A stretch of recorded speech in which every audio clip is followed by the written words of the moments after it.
Hello and আসসালামু আলাইকুম guys. কেমন আছেন সবাই? আশা করি সবাই কিছুটা অসুস্থতা বোধ করছেন, কারণ অলরেডি শীত এসে পড়তেছে এবং এই সময়টায় দেখা যাচ্ছে যে না ঠান্ডা না গরম, দুইটার মাঝামাঝি অবস্থানে কিছুটা অবস্থান করছে, যার কারণে আমরা সবাই ঠান্ডা, জ্বর, কাশি, নানা রকম ঠান্ডাজনিত রোগে আক্রান্ত হচ্ছি।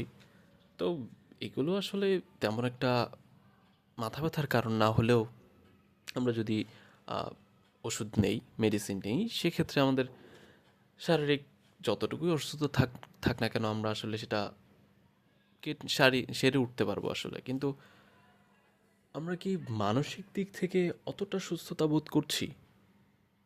আমার মনে হচ্ছে না। কারণ মানসিক দিক থেকে আমরা খুবই ভীত সন্ত্রস্ত হয়ে আছি। কারণ একের পর এক যে ভূমিকম্প আঘাত হানছে আমাদের দেশে, এটা আসলে এটাকে রেখে আসলে আহ, এগিয়ে যাওয়ার কোনো পথ আসলে দেখতে পাচ্ছি না। এটা আসলেই ভাবার মতো একটা বিষয়। কিন্তু আহ, আমরা ভূমিকম্প, সেই গত যে ভূমিকম্প সবচেয়ে রিসেন্টলি যে বড় ভূমিকম্পটা হলো 5.7 কি 8 মাত্রার ভূমিকম্প, সেটা আসলে খুব বড় মাত্রারই ছিল। রিক্টার স্কেলে যতটুকুই আসুক না কেন, কারণ আপনি যদি সেই ভূমিকম্পটা অনুভব করে থাকেন, আমি আশা করছি সবাই অনুভব করেছিলেন, এবং ওই ভূমিকম্পের সময় একজনেরও কি মনে হয়েছিল যে আজকে আমরা বেঁচে ফিরতে পারবো? আমার মনে হয় না। কারণ এই রকম ভূমিকম্পের কম্পন আমরা আর কখনো বিগত বছরগুলোতে দেখতে পাইনি। ট্রেমেন্ডাস রকমের কম্পন ছিল। আমাদের বাসা বাড়ি বিল্ডিংগুলো পুরো কেঁপে উঠেছিল, এবং নানা জায়গায় হতাহতের ঘটনাও ঘটেছে, এবং মৃত্যুর খবরাখবরও পেয়েছি আমরা। তো তো সেই ভূমিকম্প নিয়ে আজকে কিছুটা কথা বলবো। তো আজকেও ভূমিকম্প হয়েছে ভোরবেলা 6টা 14 সামথিং, এরকম এরকম একটা সময়। আমরা সবাই সম্ভবত ঘুমিয়েছিলাম। তো ভূমিকম্প নিয়ে যদি আসলে বলতে চাই, অনেকেই বলছে যে আসলে ভূমিকম্পের সময় এই করবেন, ওই করবেন, ভূমিকম্প হয়ে গেলে তারপর বাসা থেকে নেমে আসবেন, বিল্ডিং থেকে নেমে আসবেন, বা অনেকেই সায়েন্টিফিক্যাল ওয়েতে ব্যাখ্যা করছেন যে এই কারণে ভূমিকম্পগুলো হচ্ছে। কিন্তু একটু কি ভেবে দেখার বিষয় না, এই ভূমিকম্পগুলো যে হচ্ছে, এগুলো কি আসলে আফটার শক না ফোর শক? এগুলোও যদি আমরা পাশ কাটিয়ে যাই, যদি একটা বড় রকমের ভূমিকম্প হয়ে যায়, সেক্ষেত্রে কতটুকু হতাহতের ঘটনা, কতটুকু কতটুকু হতাহতের ঘটনা আসলে ঘটবে, এটা আসলে মানে কখনোই এড়ানো যায় না এই চিন্তাগুলো। তো আজকে যাচ্ছি এক জায়গায়, আমার কাজের কাজের থ্রুতেই এক জায়গায় যাচ্ছি। তো তো যেতে যেতে ভাবছি আর কি, এই যে আমার আশপাশে কত বিল্ডিং, কতগুলো বিল্ডিং, যেতে যেতে কত বিল্ডিং দেখলাম।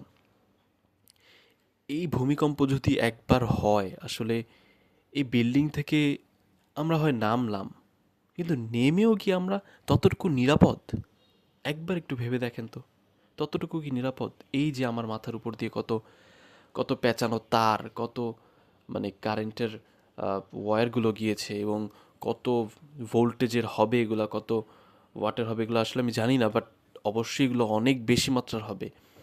এই বিল্ডিং থেকে আমরা হয়তো নেমে আসলাম, কিন্তু একটা তার খুলে যদি আমাদের মাথার উপর পড়ে, আমাদের শরীরের উপর পড়ে, সেক্ষেত্রে আমাদের কি বাঁচার কোনো উপায় থাকবে?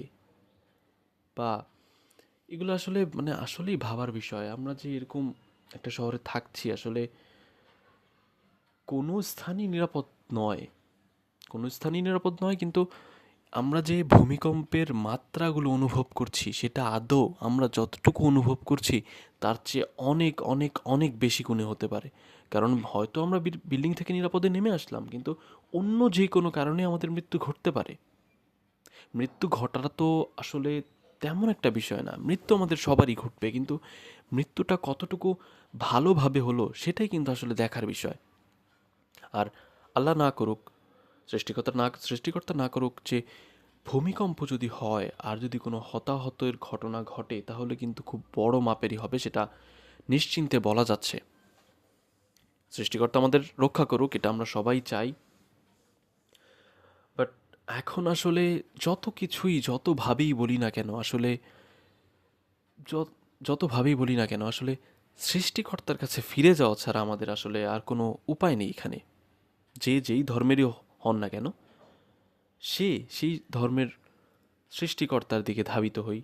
সেই ধর্মের রীতিনীতি, সেই ধর্মের আহ, ইসলামে একটা কথা আছে শরিয়া নামক, তো সেই ধর্মের যে রীতিনীতিগুলো আছে সেগুলো আসলে আমরা একটু ভালো করে মেনে চলি আসলে, মানুষকে না ঠকাই, মানুষের প্রতি ক্ষোভ না রাখি, মানুষের সাথে খারাপ ব্যবহার না করি। এগুলো আসলে জীবনকে সহজ করে। কত কত কিছুই তো হতে পারে আসলে, কিছুই তো ভাবা যায় না। কিন্তু শেষমেশ এতটুকুই বলতে পারি যে আসলে কোনো সায়েন্টিফিক্যাল অ্যানালাইসিস, কোনো আহ, যে কোনো বিচার বিশ্লেষণ দিয়েই আপনি ব্যাখ্যা করতে যান না কেন, ভূমিকম্প যদি হয় এবং সেটা আসলে আফটার শক, ফোর শক যেটাই আমরা বলি না কেন, হয়তো ওই 5.7 মাত্রার ভূমিকম্পে আমরা সবাই হয়তো হারিয়ে যেতে পারতাম এখান থেকে। কিন্তু একের পর এক ভূমিকম্প হচ্ছে, হয়তো আমরা ওই বড় মাত্রার ভূমিকম্পে আমাদের কিছু হয়নি, 5.7 মাত্রার ভূমিকম্প ওটা অনেকটা বড় মাপেরই, বাট একটা ছোট ভূমিকম্পেও কিন্তু আমাদের মৃত্যু হয়ে যেতে পারে। এটা পুরোপুরি সৃষ্টিকর্তার হাতে। তো আসলে সৃষ্টিকর্তার কাছে ফিরা ছাড়া আমাদের আসলে আর কোনো উপায় নেই। সো শেষে এটাই বলবো যে সবাই সবার স্থান থেকে আসলে আমরা সৎ হই, ন্যায়পরায়ণ হই, এবং মৃত্যুটা যেন আমাদের ভালো হয়। ধন্যবাদ।